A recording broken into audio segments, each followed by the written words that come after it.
کہتے جی کہ اسماعیلی فرقہ جو ہے آغا خانی بھی کہلاتے ہیں، اسماعیلی بھی کہلاتے ہیں۔ یہ شیعہ کا بدترین قسم ہے۔ شیعہ جو ہیں ان کی تو کئی قسمیں ہیں نا، کئی حضرت شیخ الاسلام ابن تیمیہ نے کتاب منہاج السنہ میں تقریباً 360 قسمیں ذکر کی ہیں، لیکن یہ آغا خانی جو ہے نا یہ تو سب سے بدتر فرقہ ہے۔ شیعہ ہے لیکن بدتر کہ انہوں نے اللہ کے فرائض کا بھی انکار کر دیا، اور یہ آغا خان کو نعوذ باللہ خدا کا درجہ دیتے ہیں، تو ان سے تعلق رکھنا ناجائز ہے۔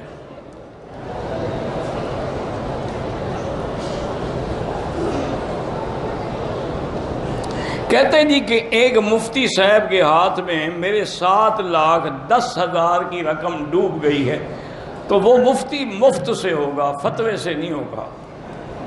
ایک مفتی ہوتے ہیں جو دین کا فتویٰ دیتے ہیں، یہ ہوگا مفت والا مفتی۔ اچھا ہے کھا گیا رقم تمہاری، تم نے جو غلط لوگوں کو مفتی بنا دیا ہے، عالم بنا دیا، نتیجہ تو بھگتنا پڑے گا نا۔ اب کیا کریں، آپ دعویٰ کرو اور کیا کرو، اللہ سے مدد مانگو۔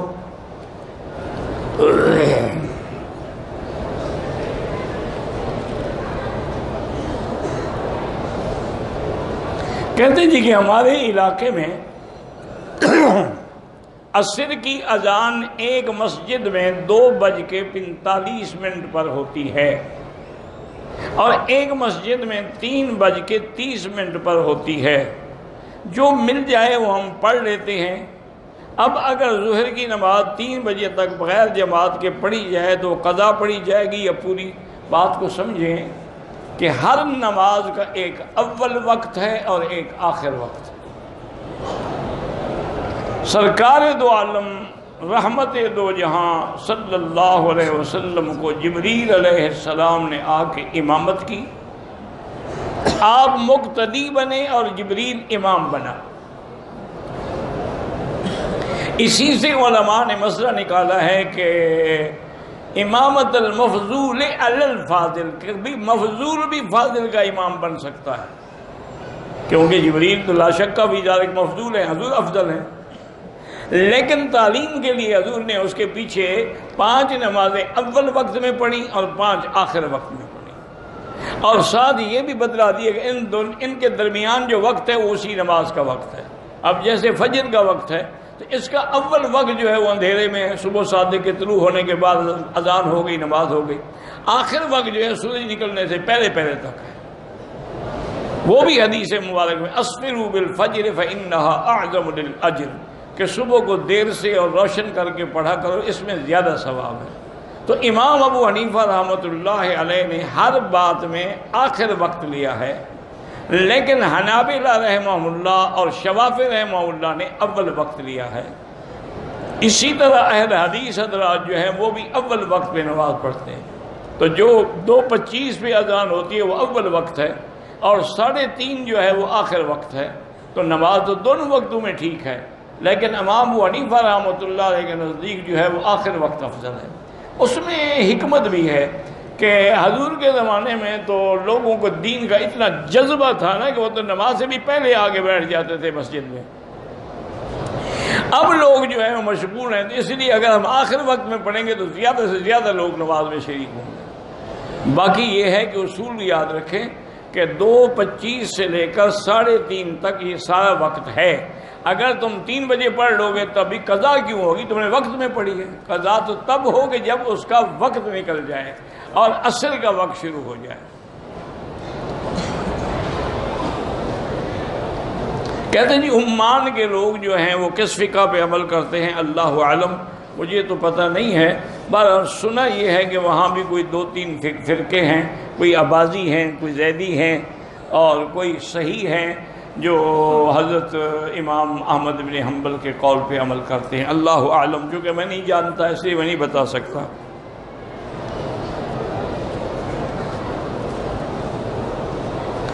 اذان فجر کی شروع ہو گئی، ہمیں ڈیوٹی پہ جانا ہے، تو اذان کے ختم ہونے کا انتظار کر کے نماز پڑھیں یا ہم جلدی نماز پڑھ سکتے؟ جب وقت ہو گیا نماز پڑھ سکتے ہو، چاہے اذان نہ بھی ہو۔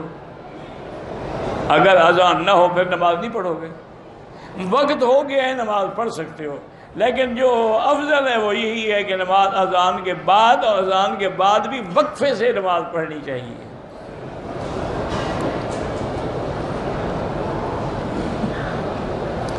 کہتے ہیں کہ کسی نے لکھا ہے کہ سدرہ نام رکھنا جو ہے یہ سخت ہے، کوئی نام نہ سخت ہوتا ہے نہ نرم ہوتا ہے، ایک بات یاد رکھو، تمہارا عمل سخت ہوتا ہے اور عمل نرم ہوتا ہے۔ سدرۃ المنتہا تو باقاعدہ ایک مقام بھی موجود ہے جہاں حضور صلی اللہ علیہ وسلم بھی تشریف لے گئے، اللہ کے قرآن میں بھی اس کا ذکر ہے، عند سدرۃ المنتہا انتہا جنت المأویٰ اذ یغشی السدرۃ ما یغشی، اور سدرہ ایک بیری کا درخت ہے، تو سدرہ یعنی ایک میٹھے پھل والے درخت کو کہتے ہیں، تو اس میں کوئی نہ سخت ہے نہ نرم ہے، یہ جاہلوں نے بنا رکھا ہے کہ یہ نام سخت ہے اس لیے میرے گھر والے بیمار ہو گئے، جن کا یہ نام نہیں ہے وہ جو بیمار ہوتے ہیں وہ کیوں ہوتے ہیں؟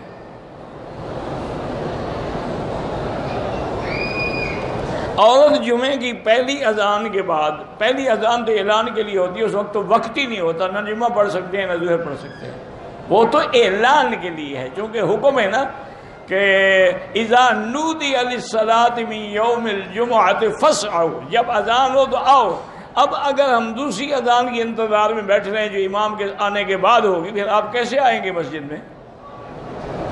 وہ تو پھر آپ آ ہی نہیں سکتے۔ بدر البیع، پھر بیع شرا کب چھوڑیں گے؟ جب امام خطبہ شروع کر دے گا۔ یہ پہلی اذان حضرت سیدنا عثمان رضی اللہ تعالی عنہ نے اپنے دور میں شروع فرمائی، لوگ زیادہ ہو گئے، انہوں نے فرمایا کہ کوئی لوگ نماز سے نہ رہ جائیں، انہوں نے اعلان کر دیا کہ پہلے اذان دی جائے، لیکن چونکہ حضرت عثمان خلیفہ راشد ہیں اس لیے ان کا عمل جو ہے وہ بھی سنت محمد مصطفیٰ، علیکم سنتی و سنت الخلفاء الراشدین المہدیین تمسکوا بہا وعضوا علیہا بالنواجذ۔ یہ جو آج کل لوگ کہہ دیتے ہیں نعوذ باللہ بدعت ہے، اللہ کے فرمان کے اور حضور کے فرمان کا انکار ہے۔ حضور فرماتے ہیں میری سنت اور میرے خلفاء کی سنت، آپ کہتے ہیں بدعت ہے۔ خدا کا خوف کریں، کبھی عمر کو بدعتی کہتے ہو، کبھی عثمان کو بدعتی کہتے ہو، اللہ ہدایت دے، اور کیا کہہ سکتے ہیں۔ کہتے ہیں کہ نکاح کے اندر ایجاب قبول کے وقت 3 دفعہ قبول قبول قبول کہنا ضروری ہے، یا دل میں صرف نیت، تو دل کی نیت سے نکاح نہیں ہوتا۔ دل میں نیت ہے، کسی کو کیا پتا کس کی نیت کی تم نے، اس لڑکی کی ہوئی یا کسی اور کی ہوئی ہے، دل کی نیت کا کوئی اعتبار نہیں، زبان سے کہنا پڑے گا، جیسے عمرے میں زبان سے کہنا پڑے گا لبیک بعمرۃ لبیک بحجۃ، اسی طرح نکاح میں بھی ایجاب و قبول جو ہے وہ قبل تو زبان سے کہنا پڑے گا، اور وہ بھی تعیین کے ساتھ، خطبے پڑھنے والے کے ساتھ، گواہوں کے ساتھ، کہ ان کے سامنے اقرار کریں گے کہ میں اس لڑکی کا نکاح قبول کرتا ہوں اور حق المہر اتنا ہے، ورنہ وہ نکاح نہیں ہوگا جو تم نے دل میں رکھا ہوا ہو۔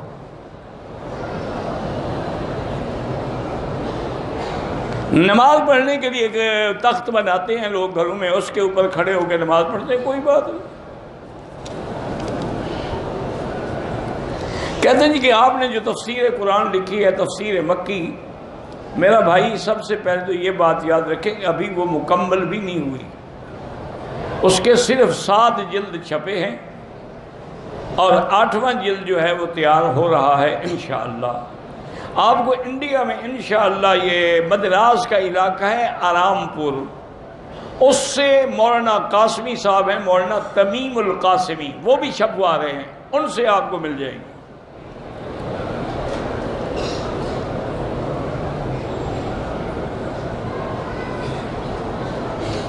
کہتے ہیں کہ ہمارے شہر میں اکثر بریلوی حضرات رہتے ہیں، میں کبھی کبھی ان کی مسجدوں میں بھی نماز پڑھتا ہوں، ان کی مسجدوں کے اندر دیواروں کے چاروں طرف لکھا ہوا ہے، محراب کے اندر اور ارد گرد بھی لکھا ہوا ہے یا اللہ، یا محمد، یا حسین، یا فاطمہ۔ یہ سب ایسے لوگوں کی مسجد میں بھی نماز نہ پڑھا کرو، یہ اہل بدعت کا مستقر ہے، اس سے بچنا چاہیے آپ۔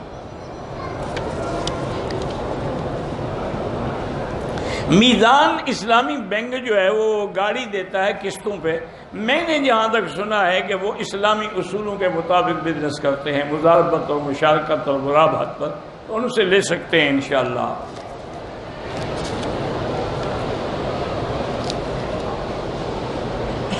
میرے والد محترم فوت ہو گئے، اللہ مغفرت فرمائے، بلکہ جتنے لوگ فوت ہو گئے اللہ مغفرت فرمائے۔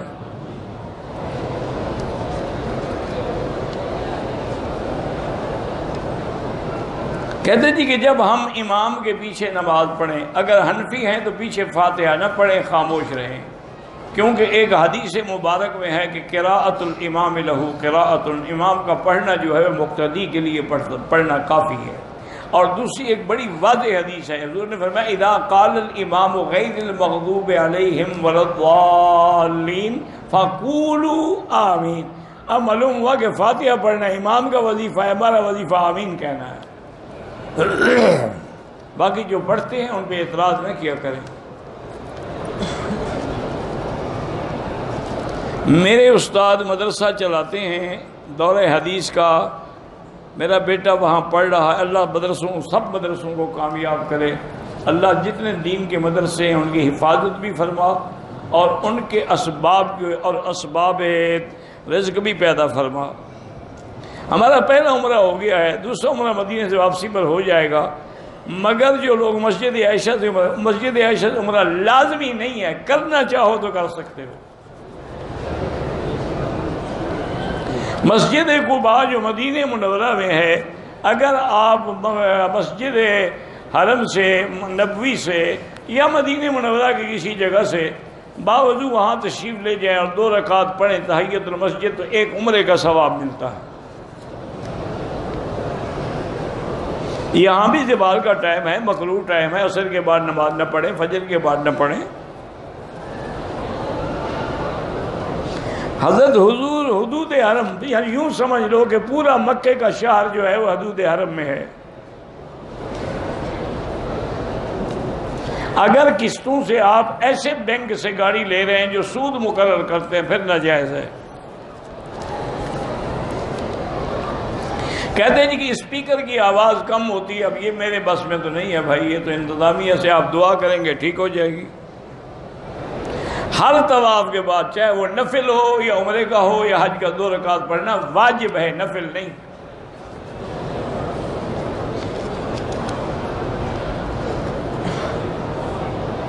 کہتے ہیں 40 سال کے آگے پیچھے ایک ہونے والا نوجوان ہے، پیسہ بھی ہے، دولت بھی ہے، وہ خرچے کے خوف سے شادی نہیں کرتا، اللہ عالم ہے اس کو پتہ ہے کیوں نہیں کرتا، تمہیں کیسے پتہ ہے؟ ہو سکتا ہے وہ ہو ہی نہ مرد، اس کو شادی کی ضرورت ہی نہ ہو، تم زبردستی کرانا چاہتے ہو اس کی، چھوڑ دو اس کے حال پہ۔ تہجد کی 8 رکعات ہیں، ویسی جتنی پڑھیں۔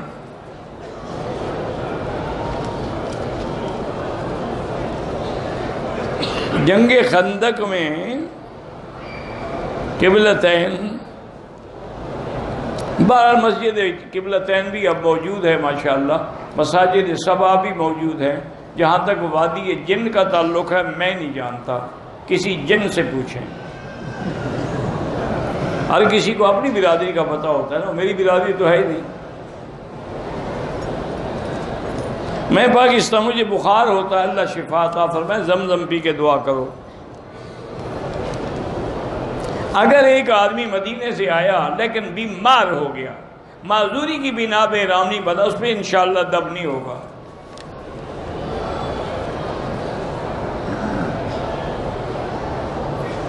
میرا پرس حمام میں رہ گیا تھا، واپس گیا تو پرس خالی تھا، بس کسی نے پیسے نکال لیے، انا للہ پڑھو، انا للہ و انا الیہ راجعون۔ کہتے تھے ایئرپورٹ سے ہمیں 5 لیٹر زمزم ملتا ہے، اس کے علاوہ ہم اپنی چھوٹی بوتلیں، بھئی آپ چھوٹی بوتلیں بھی لے جائیں، اگر آپ کو زیادہ زمزم لے جانے کا شوق ہے تو آپ بک کرائیں، اس کے کرایہ دیں، پیسے دیں، پھر جتنا مرضی آئے لے جائیں۔ یا اگر اس سے بھی زیادہ شوق ہے تو آپ 200 کلو بھی بھیجنا چاہیں نا تو کارگو کر دیں، تم بھی تو مفت کا مال چرانا چاہتے ہو نا۔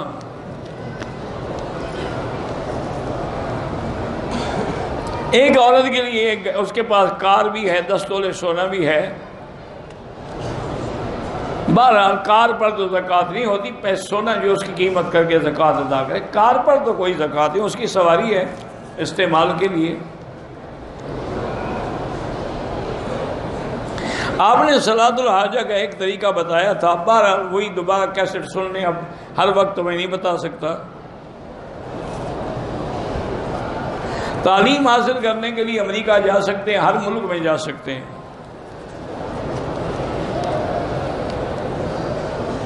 کہتے ہیں جی کہ بیت اللہ کے طواف کے دوران عورتیں بے پردہ رہتی ہیں، تو آپ آنکھیں نیچے کر لیا کریں، آپ کو تو اللہ نے حکم دیا ہے نا کل للمؤمنین یغضوا من ابصارہم، تو یہ اسی لیے حکم دیا تھا نا، اللہ جانتے تھے کہ عورتیں بے پردہ ہوں گی، اگر عورتیں بے پردہ نہ ہوں تو ہمیں آنکھیں نیچے کرنے کی ضرورت ہی کیا ہے؟ نیا کاروبار شروع کرنا ہے استخارہ کر کے کرو۔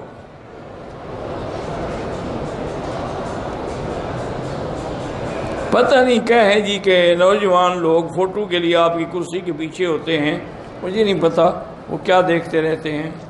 شیعہ کے گھر سے کھانا ناجائز ہے، بہتر ہے کہ نہ کھائیں، کیونکہ بعض اوقات شیعہ جو ہیں نا یہ اہل سنت کو حرام کھلانے کے لیے اس میں حرام بھی ملا دیتے ہیں۔ ہمارے ملک میں ربیع الاول کا پورا مہینہ میلاد مناتے ہیں کہ بخاری شریف میں حدیث ہے، وہی حدیث مجھے بھی لکھ کے بھجوا دیں تاکہ میں بھی پڑھ لوں، اگر حدیث ہے تو ہم بھی ساتھ ہیں آپ کے منائیں گے۔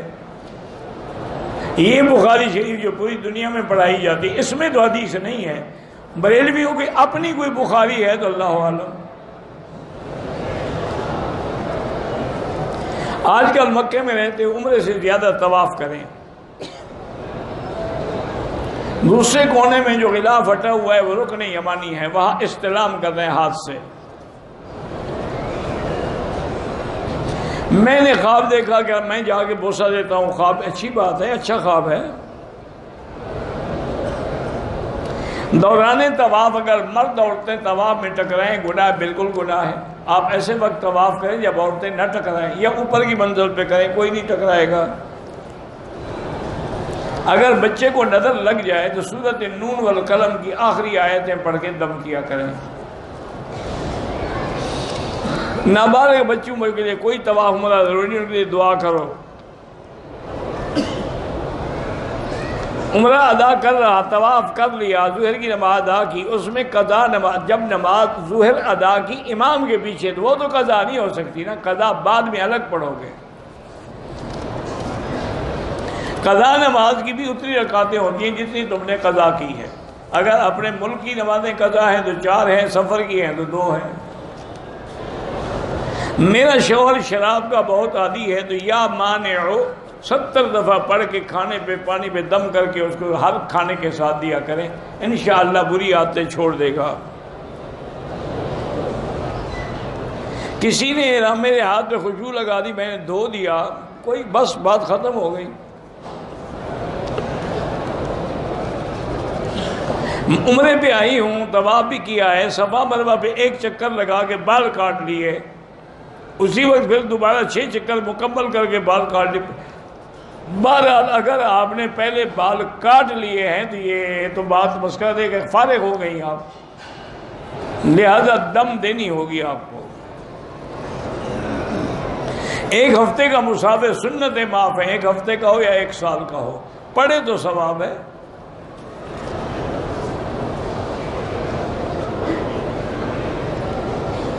نبی پاک نے فرمایا کہ میری سنت کو سب سے پہلے بنو امیہ کا آدمی تبدیل کرے گا۔ محدثین کے نزدیک وہ معاویہ بن سفیان بالکل غلط ہے، کسی محدث نے یہ نہیں کہا۔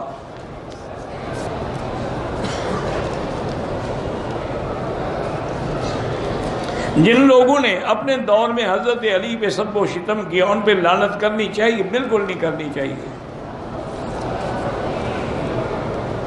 حضرت عمار کے قاتل باغی گروہ میں تھے، بالکل اس میں تو کوئی شک نہیں، خلیفہ وقت کے خلاف جو لڑائی تھی وہ بغاوت تھی، لیکن اللہ نے جب سب کو معاف کر دیا تو پھر ہمیں اعتراض کرنے کا کیا حق ہے؟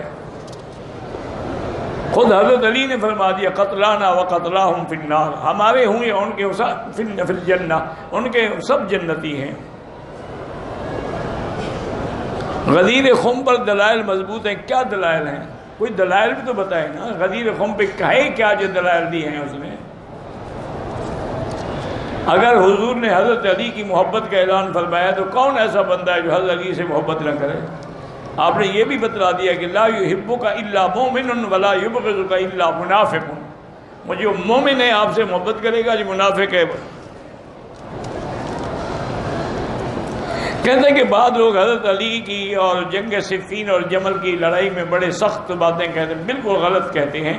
یہ حادثہ تھا، اجتہادی خطا تھی، حق علی کے ساتھ تھا، لیکن اللہ نے سب کو راضی ہو گئے، رضی اللہ عنہم ورضوا عنہ۔ جو لوگ فوت ہو گئے ان کے لیے طواف کریں، کر سکتے ہیں۔ کہتے ہیں حضرت پیر ذوالفقار صاحب عمرے کے لیے تشریف، آپ کے سامنے تو بیٹھے، اب یہ بھی پوچھنے کی بات ہے آپ کو نظر نہیں آئے؟ الحمدللہ ہمیں تو نظر آتے ہیں۔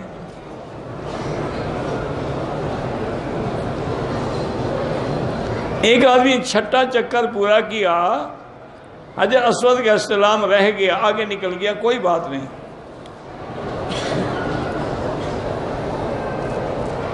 احرام کی اوپر کی چادر کو روکنے کے لیے سیفٹی یا پن لگانے بالکل ناجائز ہے، پھر تو سلائی ہو جائے گی نا، سلا ہوا کپڑا تو بنا ہے۔ اصل میں یہ پن اس لیے لگاتے ہیں کہ یہ چادر اگر گر گئی نا تو عمرہ گر گیا۔ عمرہ ان کا چادر میں بندھا ہوا ہوتا ہے، گرتی ہے گر جائے، کھلتی ہے کھل جائے، پھر اوڑھ لو۔ طواف کے جب 7 چکر ختم کریں گے پھر بھی استلام کریں گے۔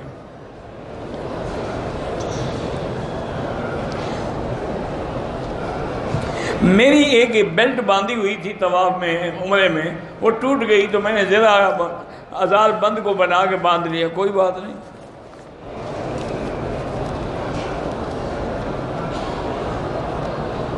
میں نے 7 چکر والدہ کے ساتھ عمرے کے پورے کیے، لیکن کپڑا بازو نکالنا استباح بھول گیا، کوئی بات نہیں، سنت کا ثواب نہیں ملا، جرمانہ کوئی نہیں۔ احرام کی حالت میں اگر ہم نے حجر اسود کو بوسہ دیا کوئی حرج نہیں۔ وہ تو علماء اس لیے منع کرتے ہیں کہ اگر عطر لگا ہو تو نہ دیں۔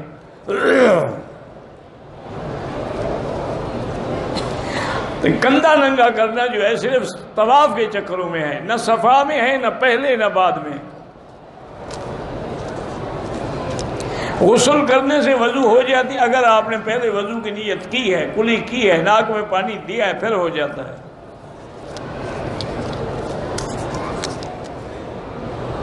کاروبار میں برکت کے لیے بسم اللہ الرحمن الرحیم زیادہ پڑھا کریں۔ جو فوت ہو گیا ان کے لیے طواف کر سکتے ہیں، کر سکتے ہیں۔ بہرحال اگر شراب پیتا ہے اللہ اس کو ہدایت دے، میں نے بتایا ہے کہ یا مانعو یا مانعو یہ وظیفہ پڑھا کریں۔ زندہ انسان جو معذور ہیں ان کے لیے بھی ہو سکتا ہے۔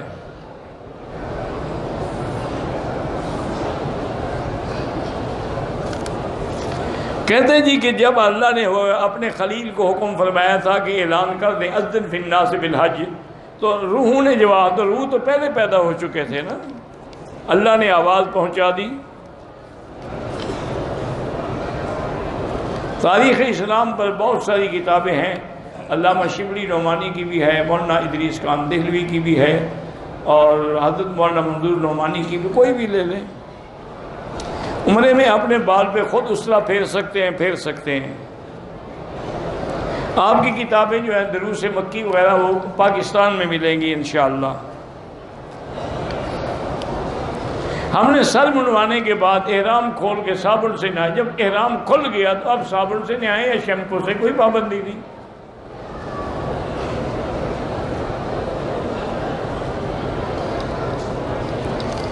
نماز جنازہ کے بعد مقتدی کو ہاتھ کب کھولنے چاہیے؟ جب امام سلام پھیر لے۔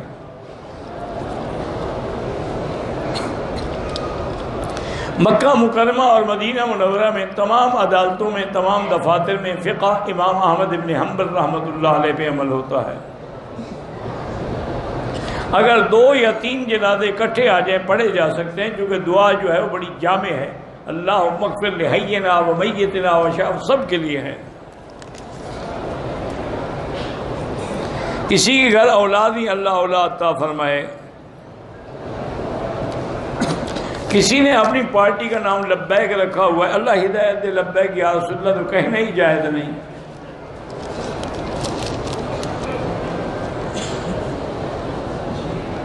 میرا ویزا نہیں تھا، مجھے میقات سے مجبوراً بغیر احرام، اگر آپ مجبور تھے تو دم نہیں ہے، لیکن آپ عمرہ کر لیں طائف سے جا کر۔ الوداعی طواف عمرے میں ہوتا ہی نہیں ہے۔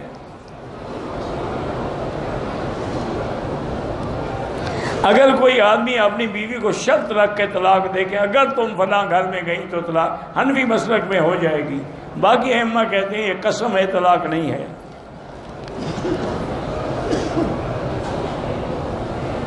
ایک آدمی نے 11 ذی الحج کو احرام کھول دیا، قربانی اس نے 12 کو کی ہے، حنفی مسلک میں اس پر دم ہے۔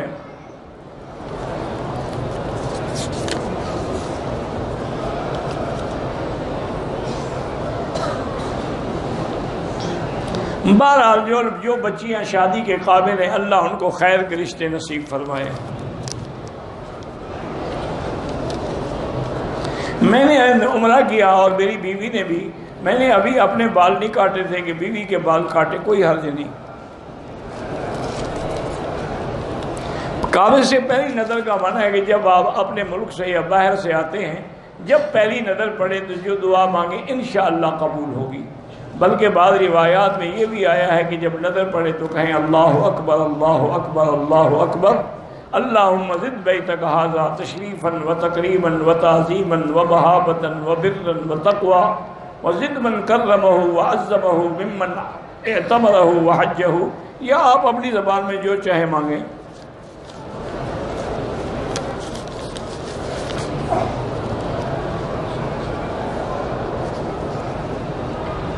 عورت کے پیر پر پتہ نہیں کیا ہونی چاہیے، بھائی نماز نہیں پڑھتے، اللہ نماز نصیب کرے، جادو ہے تو سورۃ البقرہ پڑھ کے دم کیا کریں۔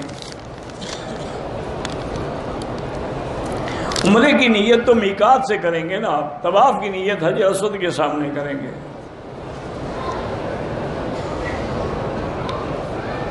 اگر عورت کو پاکستان سے آتے ہوئے حیض آ گیا، میقات سے پہلے نیت کر لی، مکے میں رہتے ہوئے ایام سے فارغ نہ ہو، مدینے چلی جائے تو پھر مدینے سے واپسی پر عمرہ کرنا پڑے گا، لیکن ہے غلط بات، اس کو عمرہ کر کے جانا چاہیے تھا۔ میں نے مسجد عائشہ سے احرام باندھ کے عمرہ کیا، ہوٹل میں جا کر احرام کھولنے کے بعد پھر شلوار ڈال لی، پھر سر منڈائے، کوئی حرج نہیں، لیکن ایسا نہ کیا کریں، پہلے سر منڈائیں بعد میں کپڑے بدلیں۔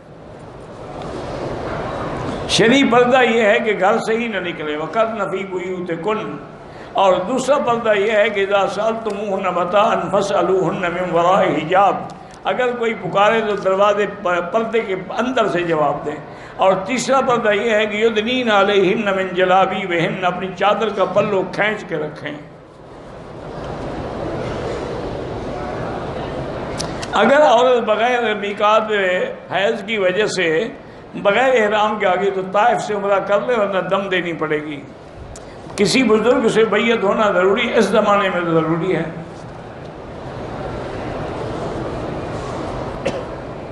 طواف کے بعد والدہ کی طبیعت خراب ہو گئی، صفا نہیں کر سکے، کمرے میں جا کے احرام کھول دیا۔ بہرحال اب اگر انہوں نے صفا نہیں کی تو صفا کر لیں، اور عورت کا کپڑا کھولنے سے احرام نہیں کھل جاتا۔ اگر ہمیں دم پڑ گئی، ہم نے بکرا لیا تو گروپ والے کھا سکتے ہیں؟ بالکل نہیں کھا سکتے، وہ فقراء مکہ کے لیے ہے، مکہ کے فقیروں کو دو۔ اگر دوران عمرہ احرام سر کے کچھ حصے پہ آ گیا کپڑا، کچھ نہیں ہوتا۔ جہاں سے آپ نے سفر شروع کیا ہے، جب آپ اپنے شہر کے حدود سے نکل جائیں سفر شروع ہو گیا۔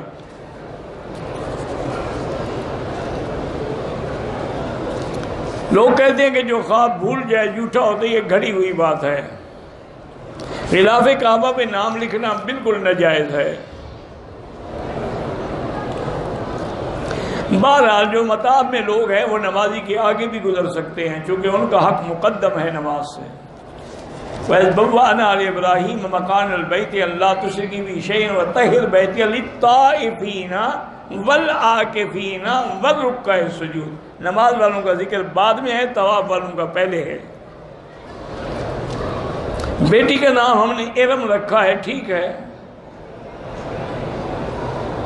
نماز کی ہر پہلی رکعت میں ثنا نہیں پڑھی ہے، ثنا صرف پہلی رکعت میں ہوتی ہے۔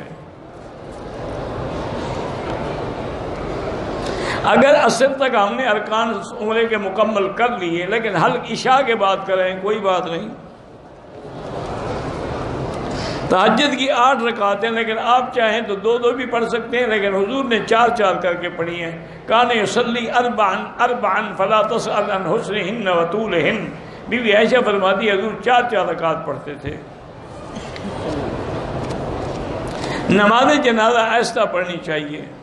بریلوی حضرات جو کھانا سامنے رکھ کے ختم دلاتے ہیں یہ بدعت ہے، اور کھانا اچھا ہو تو ختم دیتے ہیں، سوکھی روٹی پہ کبھی ختم نہیں دیتے۔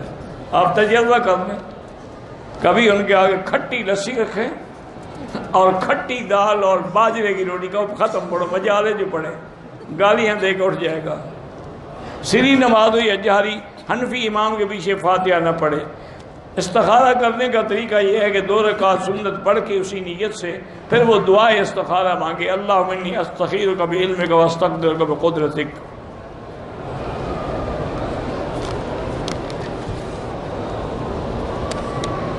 مجھے حج کرنا ہے، میرے بچے چھوٹے ہیں، میں نانی کے پاس چھوڑ سکتی ہیں۔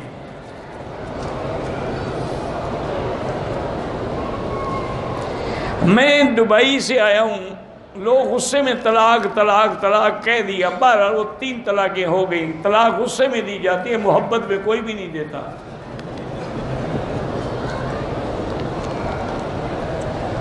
بہرحال امام ابو حنیفہ رحمۃ اللہ علیہ جو تھے وہ توحید کے بھی امام تھے الحمدللہ۔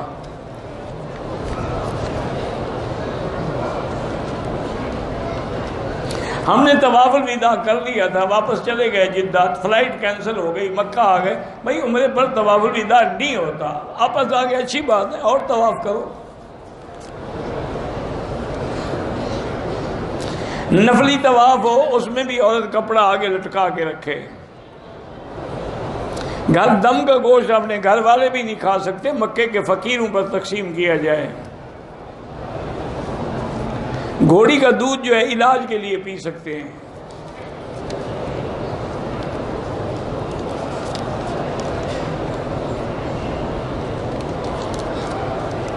جیسے اب بندہ ہے، اس کو خیال ہے کہ احتلام ہو گیا تو کپڑے دیکھ لے، اگر اس پر پانی کا اثر ہے تو ہوا ہے ورنہ نہیں ہوا۔ آن لائن گیم کھیلنا ناجائز ہے۔ معدے میں تکلیف ہے، اللہ شفا عطا فرمائے۔ ویسے بزرگوں نے لکھا ہے کہ وَهُوَ الْعَلِيُّ الْعَظِيمُ بِحَقِّ یا عظیم پڑھ کے دعا کیا کریں۔ بال جو لوگ درمیان میں رکھتے ہیں چوٹی کی طرح، وہ ناجائز ہے، یہ تو ہندو کی چوٹی ہے۔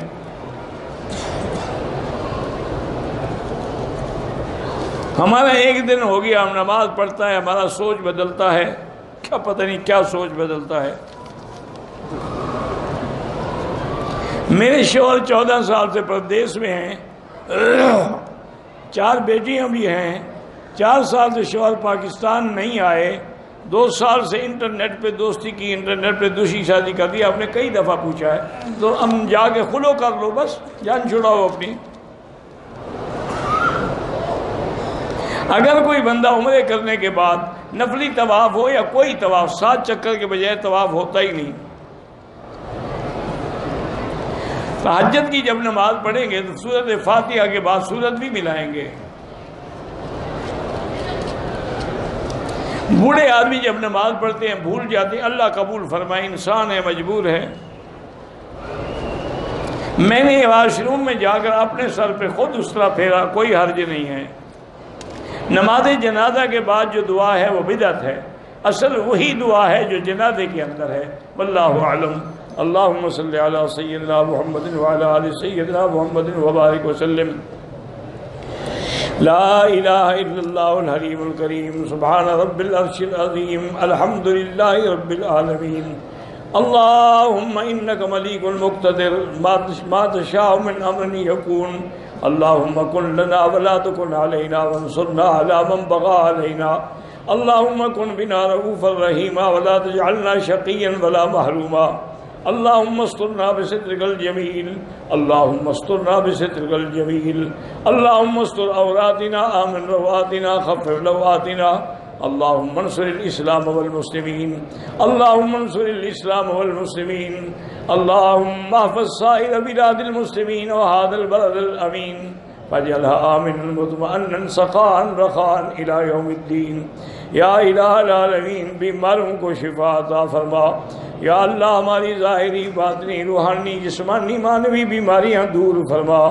یا اللہ بے حیاؤں کو حیا عطا فرما، بے اولادوں کو اولاد صالح عطا فرما، جن کے گھروں میں بچیاں ہیں ان کو خیر کے رشتے نصیب فرما، بے روزگاروں کو روزگار عطا فرما، قرض داروں کے قرض عطا فرما۔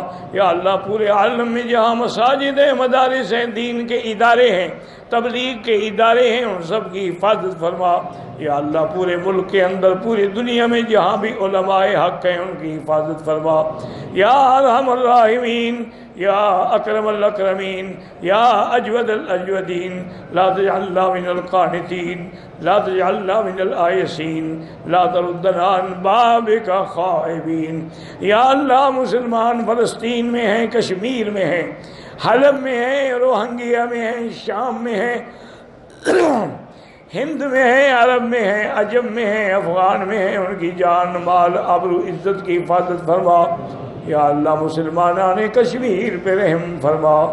یا اللہ ان کی قید ختم فرما، ان کو آزادی نصیب فرما۔ ربنا آتنا فی الدنیا حسنۃ